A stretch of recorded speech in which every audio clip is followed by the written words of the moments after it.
পাওয়া যায় না। আপনি সব ফেসবুকে দেখে হাইড্রোস টাইড্রোস বিক্রি করে না। তারপরেও আপনারা নিয়ে আসতেছেন, মানে হাইড্রোস পাওয়া যায় না তারপরেও সে নিয়ে আসতেছে। হ্যাঁ হ্যাঁ স্যার। তা কোথা থেকে নিয়ে আসলেন আপনি? আমরা তো আজকে দোকান খুঁজতেছি সব জায়গায়, যে হাইড্রোস কোথায় আছে। আমরা মুদিখানা থেকে শুরু করে সমস্ত জায়গায় খুঁজতেছি। আর হাইড্রোস কোথায় পাইছেন তাই বলেন? আপনি কোথা থেকে কিনেছেন, সে কারা কোথায়, দোকানটা কোনটা?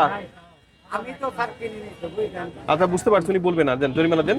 আর এগুলো সব নষ্ট করবো আজকে, নষ্ট করছি, এবং এর পরে আপনি খাওয়াইতে পারবেন না, ওইখানে জরিমানা। আপনাকে জরিমানা করা হয়েছে। আপনি মালিক? না, মালিক কই আপনার? মালিক আছে। গতকালকে নিরাপদ ফুড আপনাদেরকে বলে গেছে, গতকাল নিরাপদ ফুড আপনাদেরকে বলে গেছে, তারপর আপনার কাজ, আপনাদের হাইড্রোস দেওয়া নিষিদ্ধ, আপনারা জানেন না?